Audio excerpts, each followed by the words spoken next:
Here we go. All right. So good morning, everybody. We are studying chapter 2 of the book of Treatise of Teshuva, the Tanya, third section of Tanya, which is all about Teshuva, the Jewish Torah perspective on Teshuva. It's been fascinating so far. We learned in the past in chapter 1, we spent, I think, 6 weeks or something on chapter 1. So we really, took our time. But the point of it all is that the essence of Teshuva is letting go of the sin and moving forward, Dima, moving in the direction of a new you, or the true you, I should say, getting back to your roots and letting go of the past. So everything, it's the resolve for the future that you're a different person. Anything connected with that is color or additions to teshuva, but it's not the essence of teshuva. It's not the mitzvah of teshuva. And we brought from the Rambam, from elsewhere, but ultimately the point is that fasting is going to be like an additional part of teshuva.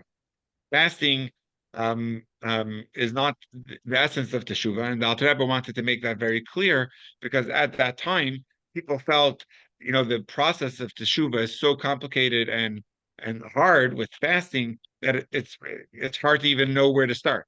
So the Alter Rebbe makes it clear that fasting is not part of teshuva. It's the resolve in your heart to let go of the sin and to not do it again. That is teshuva.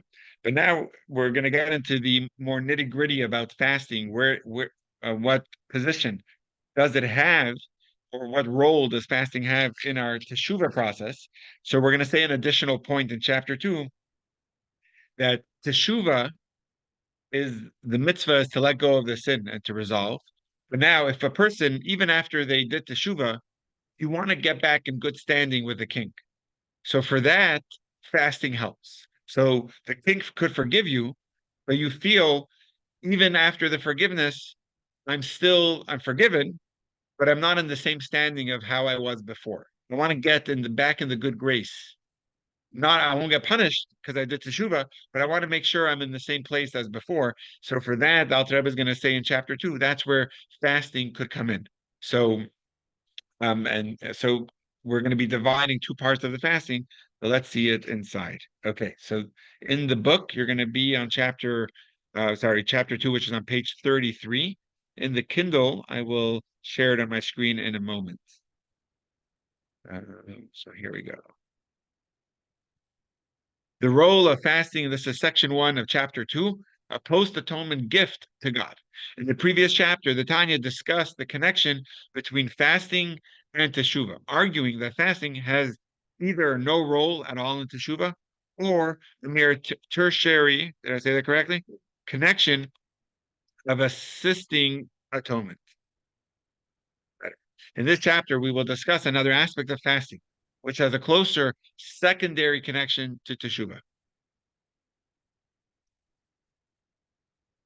First, however, we will discuss the status of a person after teshuva and atonement has been achieved. As we shall see, a further step is still required to find favor in God's eyes. However, all the above concerns atonement and forgiveness for sin, that you are completely forgiven for transgressing the king's command only when you carry out complete repentance. So in order to have that atonement, okay, so there's two. What we're saying here is the person could have the teshuva and secure God's atonement, but still not be in God's favor. So a person could do teshuva, he transgressed the command of the king, and you did teshuva, so you're atoned. As we learned in chapter 1, that the essence of teshuva, the decision to stop sinning and reacceptance of God's authority, and there is the complete expression of teshuva atonement.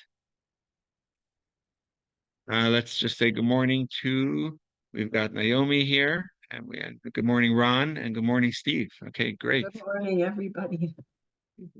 Okay, so let me just say this paragraph again. As we learned in chapter 1, there is the essence of teshuva, which is the decision to stop sinning and reacceptance of God's authority.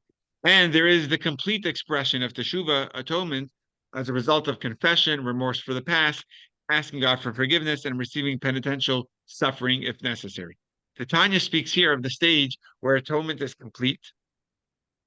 The person is considered to have carried out complete repentance and is completely forgiven by God. So there's one that was the essence of teshuva, which is the resolve to stop sinning, and then there is the full expression of teshuva, which is confession. It could involve remorse, regret, and asking God for forgiveness, and if necessary, some suffering.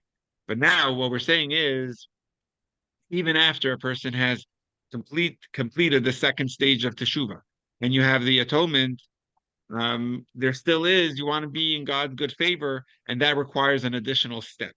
The Tanya defines what forgiveness means. And then when you are completely forgiven by God, no charges whatsoever will be made against you in the world that is coming on Judgment Day to punish you for that sinful act, God forbid, and you will be completely exempt from judgment in the next world. So complete atonement and forgiveness means that you are totally free of any pending punishment. Still, there is something lacking even after complete atonement. However, in order that you should be desirable to God as pleasing and cherished to Him as you were before the sin, bringing satisfaction to your Maker through worshiping Him, a further step is necessary. Even when a sin has been atoned, meaning that your soul has been completely cleansed from it, your history of sin still tarnishes your relationship with God. He has forgiven you, but that does not mean to say that you are as pleasing and cherished to Him as you were before the sin. To achieve this complete reconciliation, it was necessary in temple times to bring a sacrificial burnt offering, even for transgressing a basic positive command that is not punishable by kares or death by the court. Okay, so let's just stop there for a second. Let's just make sure we explain this. If a person is in a relationship for 40 years and they messed up, they did a mistake, and there's a tarnish in that relationship. So step one, you have to commit to not do it again. You resolve in your heart that that was not me.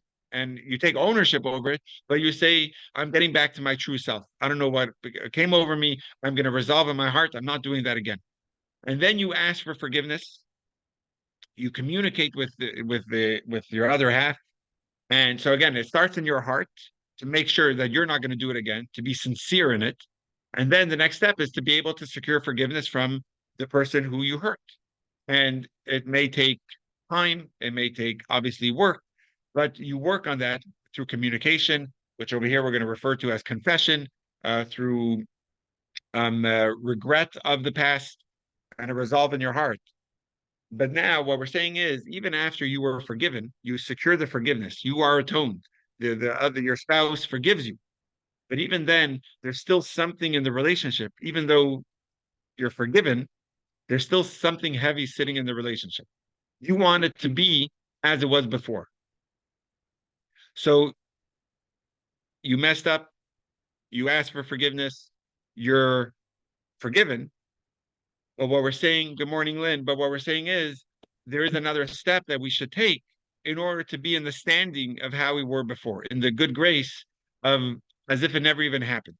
So, number one, the first perspective is a person sinned, they did teshuva, which is the essence of the mitzvah, to resolve in your heart not to do it. They did the full expression of teshuva, which is confession, which is what are the other examples we gave over here? Um, um, so communicating with God, asking for forgiveness, and if needed, also some suffering to come. And nothing, you're forgiven, which means it's not going to be on your record anymore. But if you want to be back in the good grace of how you were before, there's another step to take.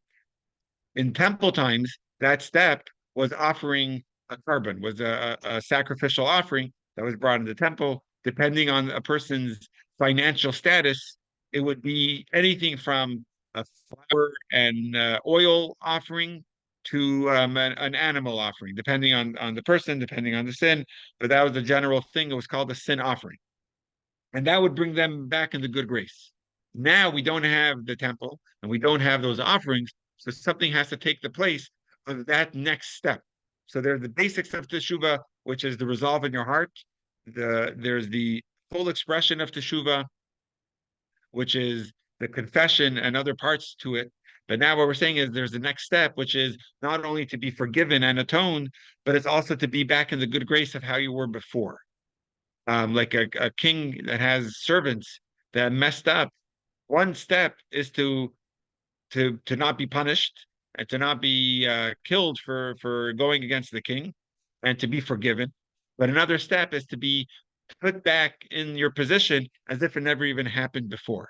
So that's the next step that in temple times was an offering. Now that we don't have a temple, that will be fasting. So that's a step in the teshuva process that is not the essence of teshuva. A person could be atoned and forgiven, and it's not on their record anymore, but they want to take it to the next step to be back in the good grace. Yes, Chava. What I just want to say it makes perfect sense because probably many of us have experienced some time when we've had to forgive a friend and we forgive them, but we, unless they do a little something extra to kind of make it up to us, we still kind of, it takes a long time to really accept them fully. Okay, I forgive you, we're fine, we'll move on, but we still hold something. Right. So this Good makes point, sense. Chava.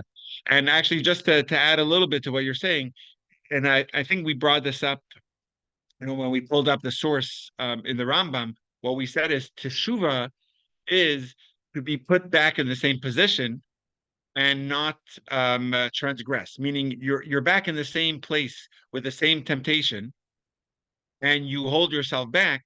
That's when you know that your teshuva is complete because you resolved it in your heart. So that's the mitzvah of teshuva. But now the full expression of teshuva is when you confess and you communicate it, and when you're back in that position and you don't commit it. But so that's, I would say, the position in a friendship where you hurt the other person, you ask for forgiveness, but and then they see that you're sincere because you're back in a situation where you could have hurt that person again and you didn't. But now we're saying that it's a step further where you're doing an extra effort to be back in the good grace. That not only are you forgiven, and not only are you not going, it's not going to be, you're not going to be reminded of it. It's as if it never happened to begin with. You're back as it was before, so it's totally cleaned out now. Yes, Shira, and then I think also Robin had a question. Yeah, So I thought instead the korban we have prayer. right. So that's a very good point. So Yeah. Shira is asking, and I think we may get into the. Hold on. So good, very good point, Shira. Shira is bringing up, and if anyone wasn't able to hear, that we know that all of our prayers are substituting offerings. And in the olden days we had offerings, and nowadays we don't. So, and actually, in the beginning of our morning prayers, there's parts that we talk about the offerings of how they were offered in the temple, the daily offering, etc. So, and you're absolutely right, Shira. We'll see in the next couple paragraphs. We're talking about a specific voluntary offering that they would bring up not as an obligation. Okay. It was going to be a voluntary thing, almost showing God that they are taking it to the next step, not only doing what they had to do, but wanting to be in the good grace. It's like giving what your heart wants to Exactly. give, not Yeah. obligation. I would say it's almost like if a person got a speeding ticket and either paid it up or went to traffic school and cleaned their record, but feels, what I did was wrong. I want to take it to the next step. So therefore, I'm going to do community service. Or bring donuts to the cop. Or bring donuts to the cop. That's more of a bribe, probably. I don't know if that counts. It's a thank you. um, we used to now they change the police chief every year, so it's hard to keep up a relationship. But we had a very close relationship with a lieutenant in the police department that we actually ended up buying the house from him across the street from Chabad. It was a non-Jewish lieutenant that I was in touch with for community relationships. And we would do a menorah, a Hanukkah party at the police station every year, and we would dance around the menorah. None of the policemen were Jewish, but it was just really fun to bring the message of Hanukkah in the police station. And we have some beautiful memories of dancing there. But I would tell Adina that it's the best investment of bringing donuts to them on Hanukkah, because if ever I get pulled over, they're like, "Oh, it's the rabbi. Have a great day and see you later." So it was almost like It was it paid a lot of dividends by doing that. Yes, Robin. I'm still having problems understanding why we should fast or why fasting is okay after we've been forgiven. I understand Right. what you're saying, Yeah. that it's this extra step to get back in good graces, but it sounds like just completing our tshuva successfully and successfully would be enough. Right. It's like it's sort of like coming home with a to your parents with, hey, I got 100 on the test, and then they go, you should get another question for extra credit. I'm not sure why that's really necessary if you have been forgiven. I mean, it just seems like, yeah, like bringing a donut, bringing an apple to the teacher. Why do we have to do that? Right. Right. Why do we need And was this Musar, not Chassidus? the idea of fasting? Yeah. So this is, I mean, we have to finish the chapter and really even chapter 3. It's going to be over the next 2 chapters. If you want, I can tell you the spoiler. The Alter Rebbe is going to say, and this is already from the 1700s, where the Alter Rebbe writes that we don't have the strength to fast for all of these. Even if we want to get in God's good grace, the idea of fasting is not really um, um, um, capable for our generation, and we're gonna get into the list of the numbers of fast for every sin, and therefore the Alter Rebbe says we should substitute it by charity. Uh, So we should consider. The Alter Rebbe actually calculates for you in Polish coins, zlotys or whatever they're called, how much is the value of 3 meals a day, and you should give that amount. It's 18 zlotys or 18 Polish coins. You should give to charity, and that counts as a fast for the day. Mm. And that actually is still accepted to give charity. And I think if I were to substitute, Robin, the word fasting for charity, that makes a lot of sense. That you ask for forgiveness, but you want to show a little more of your commitment. You want to show a little more of your love, and therefore you're not only asking for that I'm sorry. You're not only going to change your ways. You want to go if you're really in love with someone, you you want to go above and beyond because you went below and far the one way, so you don't want to just come back. You want to go even more to show your effort. So if I were to say give charity, I think you would accept that that's a beautiful thing to do. So in the olden days it was fasting. Nowadays that our bodies are not strong enough, the Alter Rebbe says fasting could in some ways actually weaken us, and that's not the point we want to get to. We don't want to be sitting on the couch hungry and from fasting. We want to be putting our effort in, and therefore give charity and then do the work. So again, it's a kind of a spoiler, but in our days, charity. In those days, in hundreds of years ago, it was fasting, and 1,000 years before, it was an offering. Whatever it was showing your extra effort. And you know what? If it was just a teacher and a student, you're right. Or if it was an officer, you're right. You just get your record clean, and you're back in the class. Everything's good. But if you're truly in love, you want to show that extra effort. You don't want to just be in good standing. You want to be in the best standing.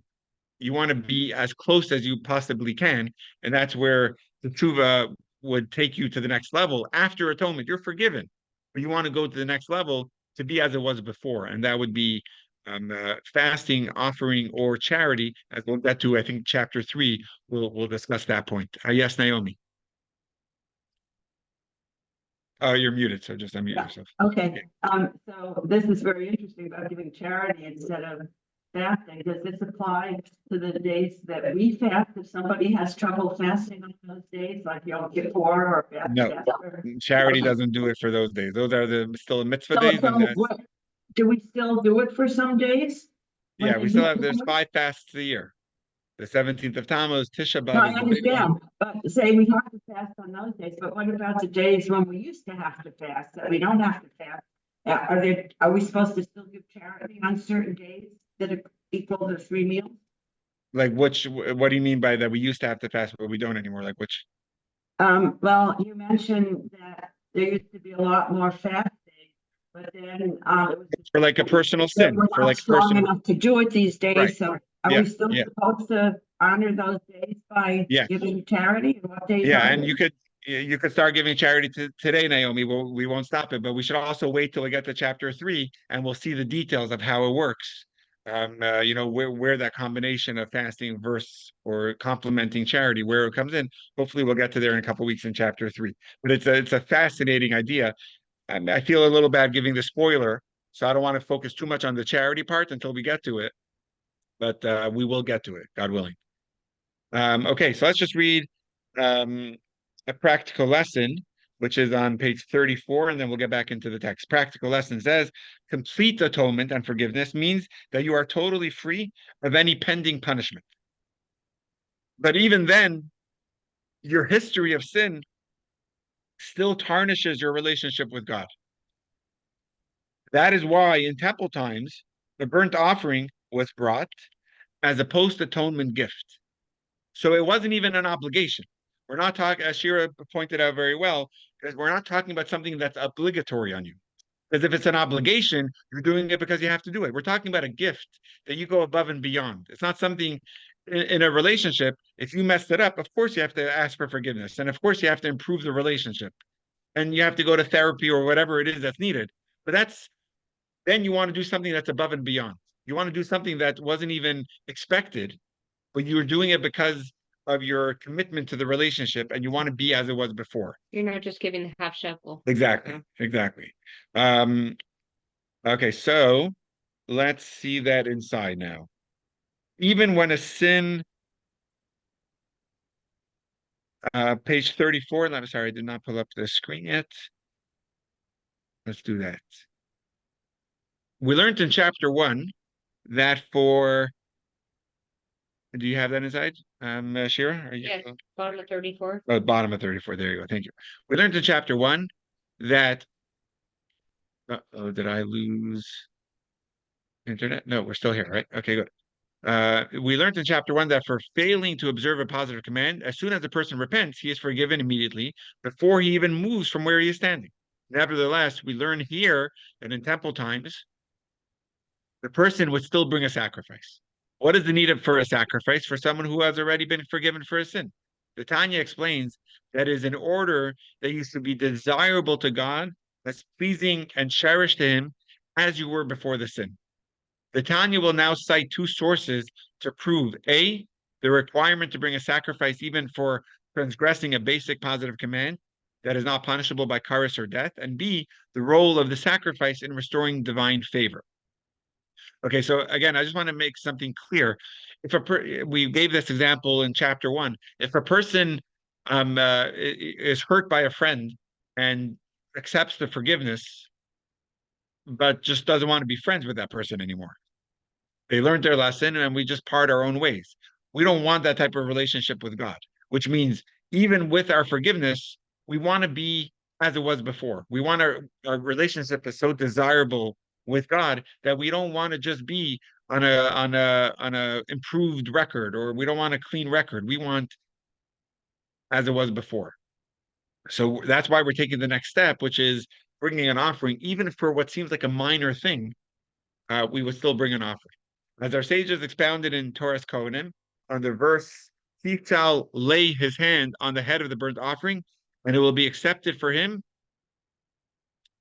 to atone for him. So the word that we're going to be identifying over here is be accepted for him, I think. In Torah's Kohanim, which is a legal midrash on the book of Leviticus, we are taught, for which sins will the burnt offerings be accepted for him? If you would argue that the verse refers to sins which carry the penalty of charis, the death penalty through the court, the death penalty administered by heaven or lashes, this cannot be the case, since these sins have their own stated punishments, which are required for their atonement. So this burnt offering is surely accepted only for failing to observe a positive command, which has no stated punishment. Anyway, the point from this midrash is to prove to us that even for just violating, for the omission of a positive command in temple times, people would still bring an offering to be accepted in order to atone for even what seems like a small sin. Here we see that the burnt offering is A, brought for transgressing a basic positive command that is not punishable by chaos or death, and B, it is associated with being accepted by God even after full atonement has taken place. We now turn to a second source for these ideas, which will explain the role of the burnt offering with a helpful analogy. And as the Talmud states in Tractate Zvachim, chapter 1, that a burnt offering atones for the failure to perform a positive command, but this atonement is not meant literally. Rather, the Talmud explains it as a post-atonement gift to God. After a person's teshuva, which means after he has been fully atoned and forgiven from punishment, that's when he would bring this offering. So this offering was more as a gift to God. It wasn't part of the prerequisite a process of teshuva. The Talmud proves that the burnt offering is a gift brought after complete atonement as follows. So now we're going to actually quote the Talmud. Rava said, the burnt offering is a post-atonement gift. For in what scenario could it possibly atone? If the person has not repented, then it falls into the category of the sacrifice of the wicked, that is an abomination, which means basically that it is ineffective. If, on the other hand, the person has repented, then we have learned for failing to observe a positive command of the Torah, as soon as the person repents, he is forgiven immediately, before he even moves from where he is standing without making a sacrifice. Clearly, then, the burnt offering is a post-atonement gift. So, and we'll explain it a little more, but I just want to okay, let me explain a little. Let me read a little more, and then I'll explain all of it. Talmud and Rashi elaborates on the significance of this gift. This is comparable to a person who angered the king and then appeased him through a mediator and was forgiven by the king. Nevertheless, he still sends the gift. He still sends the king a gift or present so that the king will be pleased to see him again. The mediator here is the sin offering brought for inadvertent violation of a transgression. The sin offerings must be brought before the burnt offering because the former actually bring about atonement, appeasing the king, an act which must precede any post-reconciliatory gift. Okay, let me just pause here for a second. I read a lot. I just want to explain it. I really enjoyed this Talmud, and I read it a little bit quickly, but I just want to explain it. If a person were to apologize for something that they committed against a friend, but they're not sincere, it's almost like and therefore they go and do it again. It's almost like a slap in the face. It actually is more hurtful. If a person, God forbid, is cheating and says, "Oh, I won't do it again," and on the same day they're caught cheating again, that's a terrible thing. That's even worse. It's even more hurtful. In terms of the offerings in the temple, if a person didn't do teshuva and is bringing an offering, that would be an abomination. That's an insult to God. If a person, what was the next part of the Talmud? If a person failed to observe a commandment and then he did teshuva, he's forgiven. He's forgiven on the spot. So therefore, the Talmud learns that there was a voluntary burnt offering. It was called a carbon ola, an all-consumed offering that was a gift to God, which means this wasn't a necessary thing. It was an added thing as a gift. A gift is not something required; it's something that you do voluntarily.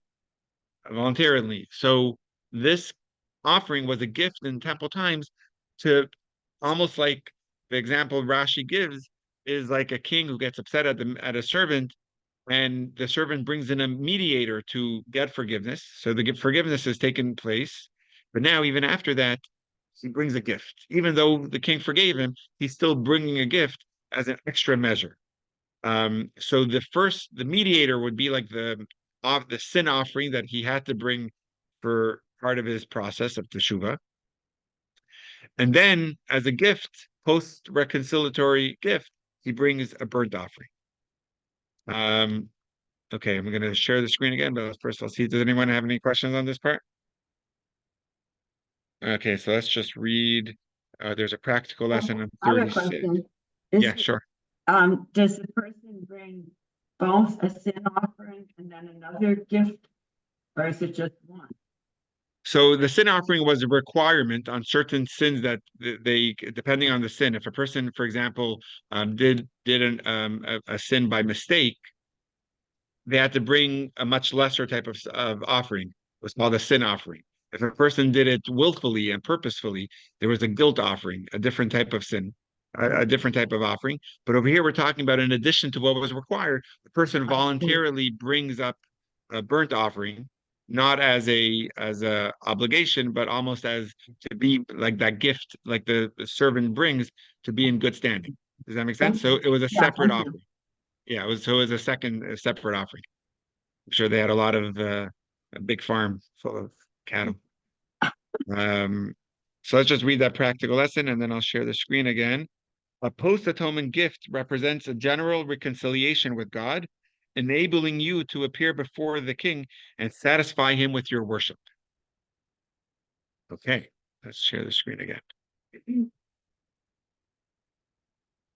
We're all the way at the bottom line on the screen. While the gift is indeed post-atonement, it is nevertheless not unrelated to the tshuva process. We learned in chapter 1 that the mitzvah of tshuva from the Torah contains three elements. Number one was not to perform this particular sin again, which in the Hebrew, the words we said is, he will not return to foolishness. Number two was to fix the underlying cause of the sinful activity by re-accepting God's authority. He will not again rebel against God's authority. And number three, one accepts God's authority regarding all mitzvot in the future, that he will no longer transgress the king's command, God forbid. So number one, not to do it again. Number two, to re-accept God's authority about this particular act. Number three, to accept God's authority on all the mitzvot. Element one fixes the particular rebellion against God for this one sin. But since any one sin also represents a general rebellion against God's authority, elements 2 and 3 are also required. So if a person committed a sin, he has to improve this sin that he committed, but there's also a general flaw in his relationship with God that needs to be improved. So that's number 2 and 3. Does number one also include accepting accountability? Yeah, Done? I think so. Yeah. Yeah, absolutely. Thanks. Yeah. So element one, we said that perfect. Atonement is a full expression of element one. God has completely forgiven you for your sin, and you will not be punished for it. The gift of a burnt offering is the full expression of elements 2 and 3. The general reconciliation with God, enabling you to appear before the king and satisfy him with your worship. The Tanya now addresses a problem with the Talmud's choice of wording. So this is more parenthetical. Let's just see how long. So this is quite a long, I think it goes till the end of the section, if I'm understanding correctly. Rabbi Landon, Yeah. where does it say anything about the obligatory offering as part of the Teshuva? Yeah. Atonement? What'd you say? Where do you see I'll bring it back in it's called a sin offering here. Like the mediator here is a sin offering brought for inadvertent violation. The sin offering must be brought before the burnt offering. Oh, the burnt offering is the one that's the gift? Exactly. That's the voluntary one. Okay, thank you. Um, The sin I think offering we is brought it a the few more places. obligatory. Yeah. Okay, so we're going to get into parentheses here. The Tanya now addresses the problem with the Talmud's choice of wording. When the Talmud states that the burnt offering atones, and likewise when the Torah states it will be accepted for him to atone for him, it would seem that that's part of the atonement. So this does not, so that's what the Alter Rebbe is addressing, this does not mean that the burnt offering literally atones for the soul, as the Talmud clarifies. As we have seen, the Talmud proves unequivocally that the gift can only be offered after atonement has been granted. It is therefore confusing that the Talmud itself, and likewise Leviticus, the Torah, repeatedly refers to the atonement of a burnt offering. Why call it atonement when it is not, right? The whole point of what we're trying to establish here is that the gift is not part of the atonement. It's post-atonement or post-reconciliatory. So why would the Talmud and the Torah both refer to it as an atonement? The Tanya answers, in this context, The atonement of the burnt offering does not mean forgiveness for sin. Rather, it has a different connotation of atonement before God, to bring satisfaction to one's maker. So over here, even though the term used is atonement, it's actually, we're referring to it as the satisfaction. In the Hebrew, which I think some of us would appreciate, it's to be nachas to God. The Hebrew word is nachat, which means to be satisfying to God. That's when we bring this burnt or voluntary offering. The atonement we discussed in chapter 1 is a personal relief from punishment and a cleansing of the soul. It is a state achieved within the sinner himself.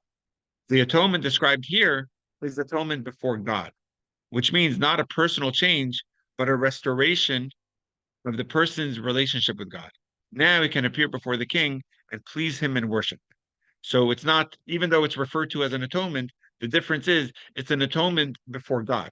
There's one atonement for you, which is what we explained in chapter 1, through the confession and through the regret. And if in some cases, even some personal suffering, that's the way the atonement is for you to be, for it to be completed. But atonement before God means in order to be in a good standing relationship with God, which means in front of God to be satisfied, that's that your worship should please him. That's where the atonement over here, which is the burnt offering, comes into play. The Tanya here refers to the view of Rashi, and there's a different interpretation, but that's fine. In this context, the term kapara, which is in Hebrew atonement, in English atonement, resembles the term used by Yaakov or Jacob when sending a gift of appeasement to his brother Esau. And the words he says was, "Let me placate," or achapra him with a gift that goes before me. So Yaakov uses the term kapara or atone, or in English over he says placate, um, talking about going in front of Asa. So, so I think that's all about this. I just want to, I think this is just from Rabbi Steinsaltz, this paragraph that brings it. Okay, so interesting. The Tanya now, I guess where I'm a little stuck, if anyone has an answer for me, I have to look at the Hebrew in a different, if you saw, we started a parentheses over here. If you're looking in the book, we started a parentheses on the top of 37. I'm just trying to see where that parentheses ends. I'm assuming it just goes till the end of the section.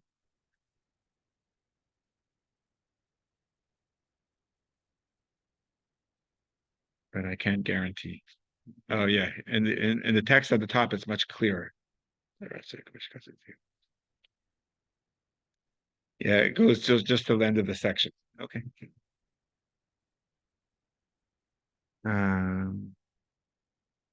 The Tanya cites another verse to demonstrate that an offering is associated with winning goodwill from God.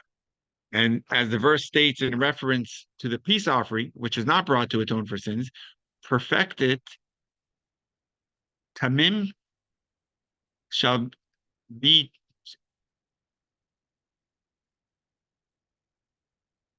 I don't know how to translate the tamim yeh leratzon.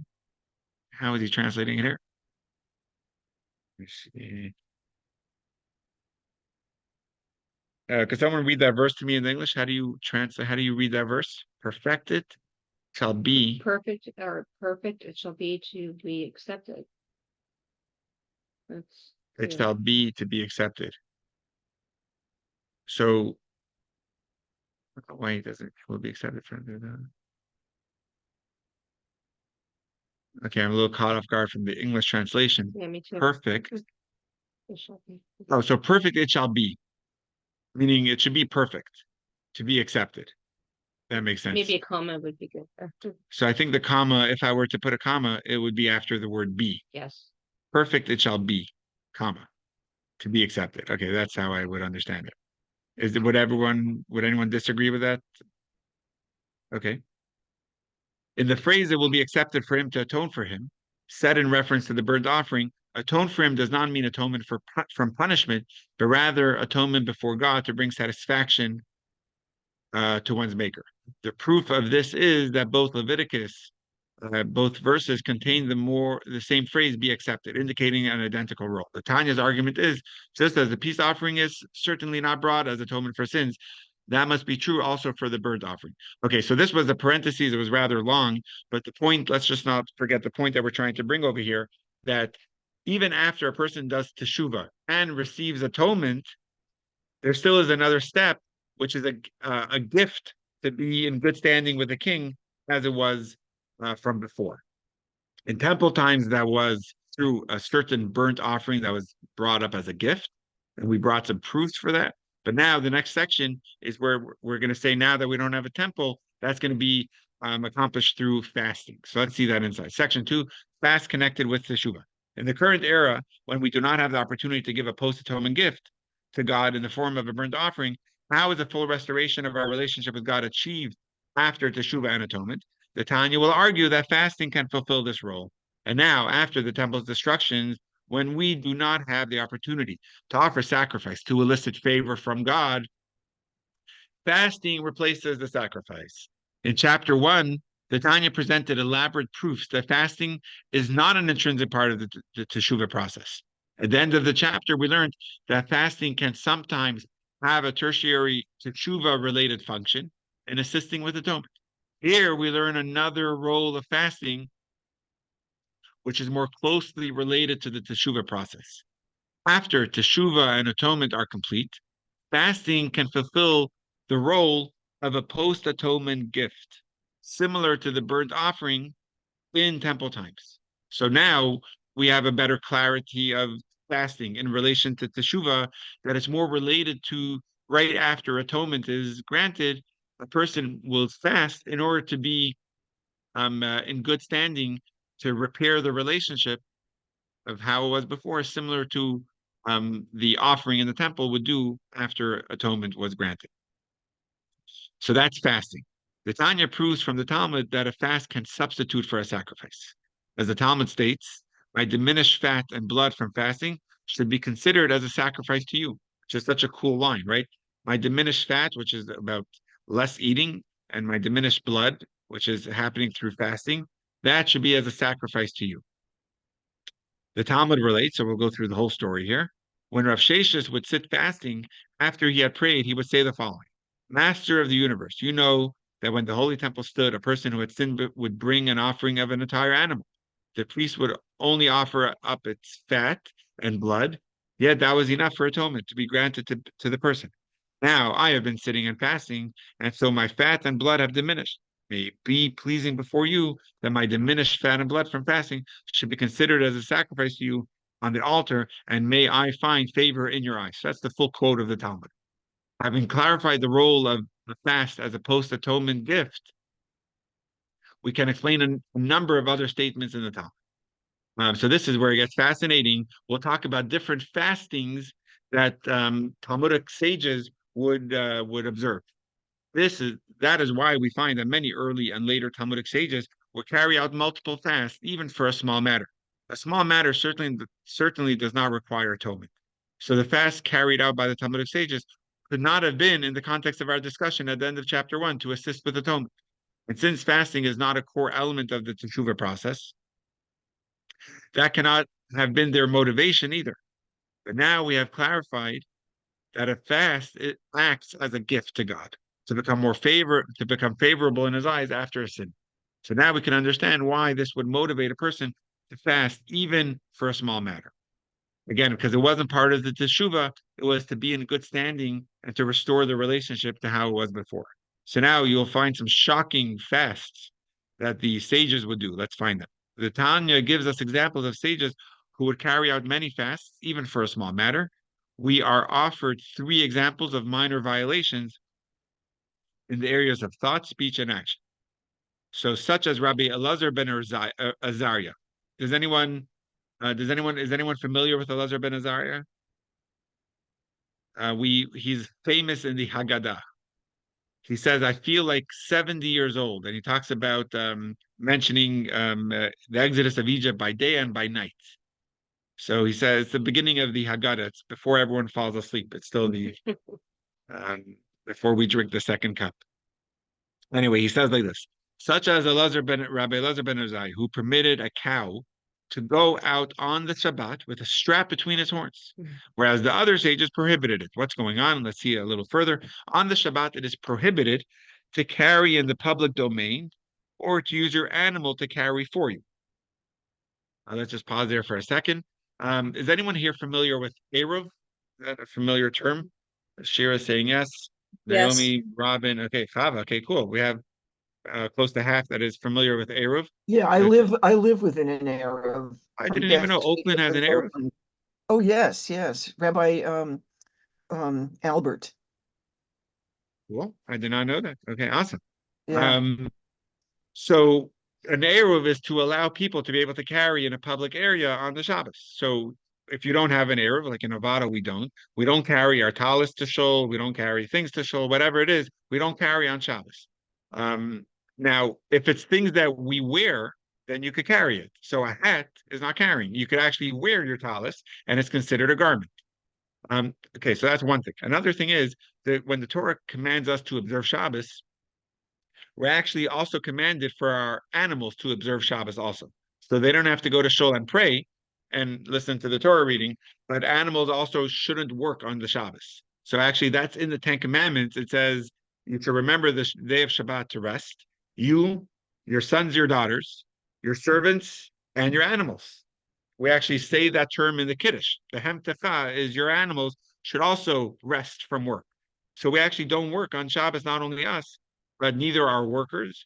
We actually we're putting up a gate and a fence around Chabad, and they want to come on Saturday on Shabbos, and I said no, you're working for me, you can't, because it's so anyway. The workers are not allowed to, even animals, anything related to us, they're not allowed to do on Shabbos. So back to the story over here. There was an animal. Let's just read the story inside. Wearing clothes and jewelry are, however, permitted. The sages argued whether a strap worn between a cow's horns was considered an item worn and therefore permitted, or carried and therefore forbidden. So let's say a saddle on a horse. Is that considered worn, like something it's like part of the wearing of the animal, and therefore it's permitted. Or if it's something he's carrying, he's not allowed to. So similar to me, I can't carry my talus, but I could wear my talus. So a strap between the horns of the cow, is it considered just part of the animal's wearing and therefore it's permitted, or is it considered carrying and therefore forbidden? So again, it's such a minor issue. And there was an argument in the Talmud between Rabbi Elazar ben Urzaya and the sages. The sages said forbidden, and Elazar ben Urzaya said permitted.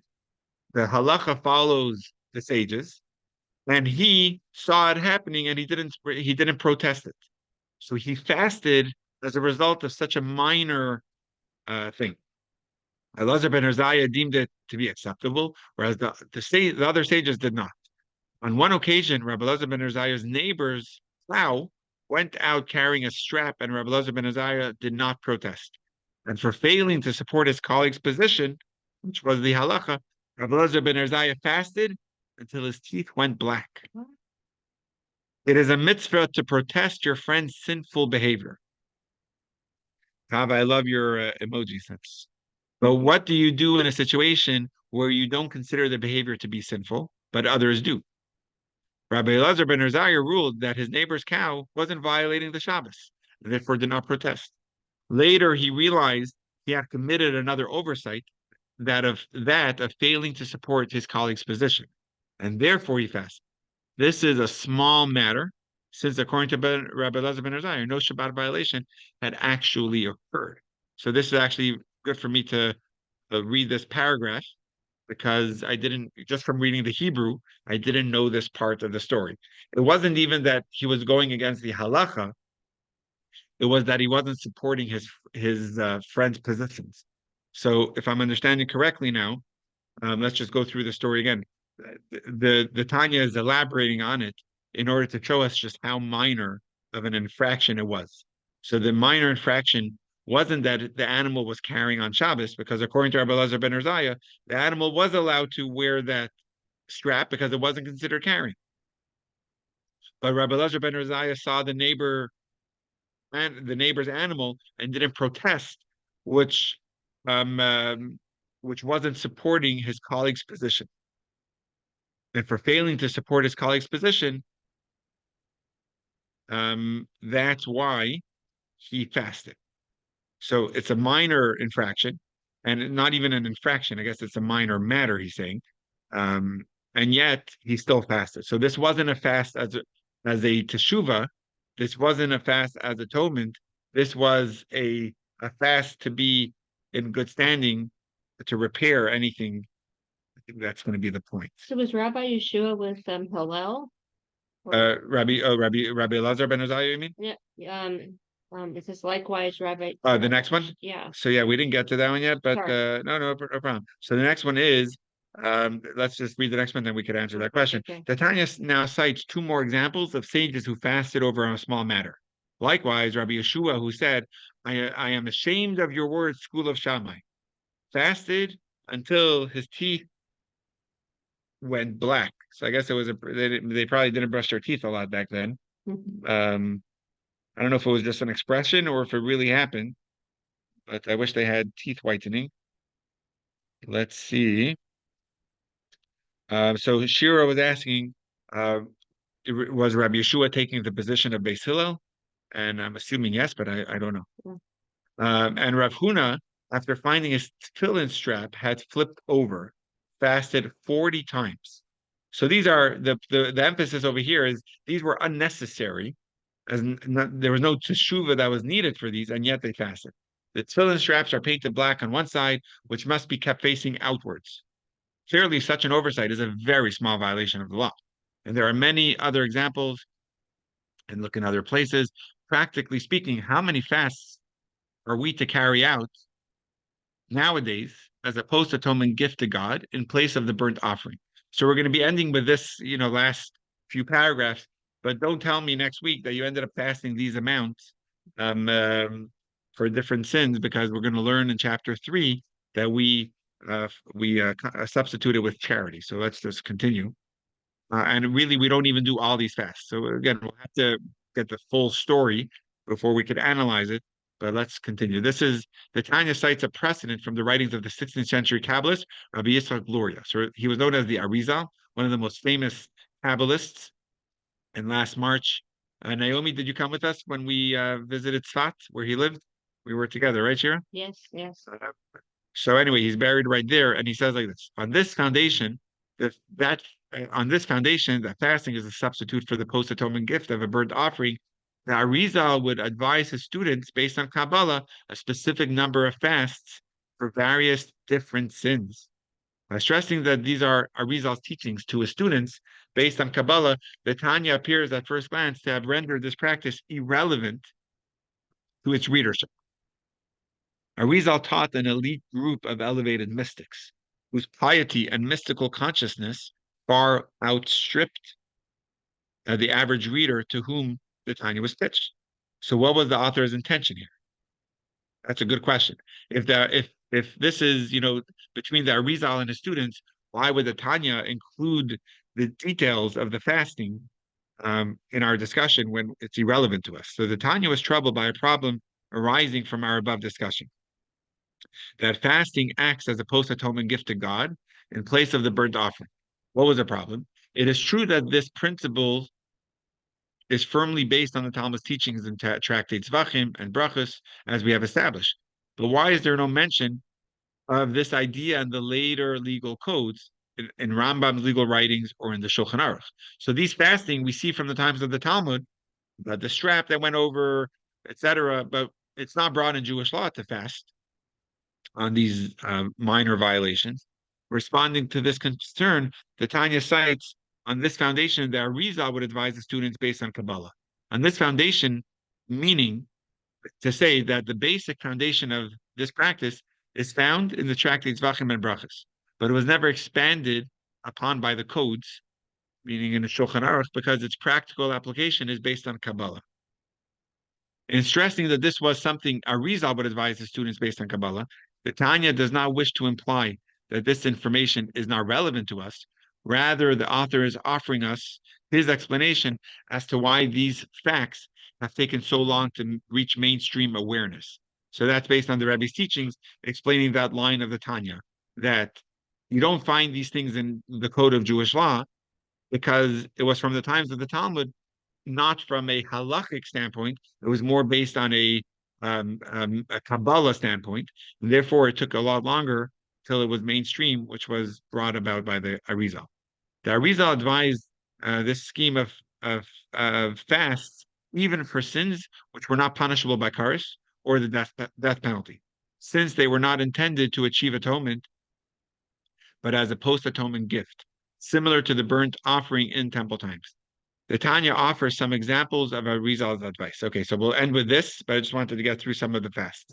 Such as for anger, Arizal advised 151 fasts. That's not 151 minutes. It's 151 days. The number 151 is the numerical value of the word for anger. In Hebrew, let me just identify this in the Hebrew. How do we get 151? I'm not sure.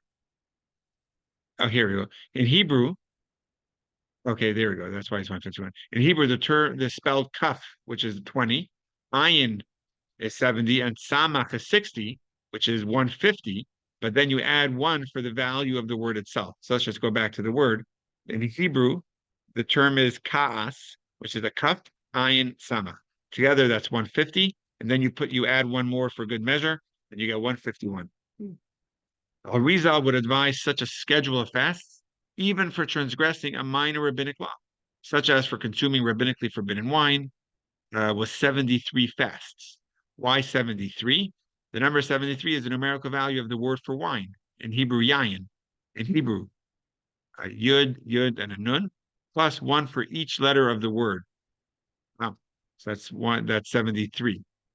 And Arizal would advise such a schedule of fast for neglecting a positive rabbinic command, such as neglecting the times of daily prayer. Arizal would recommend 61 fasts.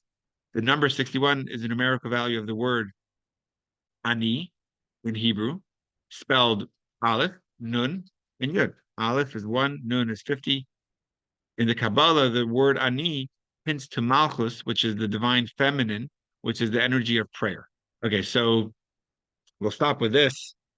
But just to summarize this point, it's a pretty heavy ending to the class because, yeah, it's pretty heavy. But the point that we're going to end with is that, let's just summarize this quickly, that fasting, as we understand it, is not part of Teshuvah. Fasting is a post-atonement gift to be in good standing with Hashem as if it never happened, to be back in a nachas, which means to be satisfying to God as it was before the sin. So now fasting in temple times, it used to be through a post-atonement gift called a burnt offering. We don't have that nowadays. So, but we do see fasting as a substitute for it, as we see from the times of the Talmud, and we see that Arizal, who would also advise his students. So again, it was really advised from the mystic to his very advanced students. For anger, I think we said 151 for, which I think is wild, because that's for wine, unkosher wine, it was 73, and for neglecting Torah study, it was 61. Oh, sorry, not neglecting. Neglecting like prayer and any other positive mitzvah. It was 61, and he gave the reasons of why. But we're not going to be able to end. I mean, we're going to end today, but we definitely have to continue. God willing, next week we're going to finish chapter 2 and start chapter 3 of understanding what the view of fasting is in our generation now. So we'll end it with that today, but God willing, we'll continue next week. All right, everyone, have a great day. Yashikach. See you next Wednesday. Thank you. Thank you. You're welcome, everyone.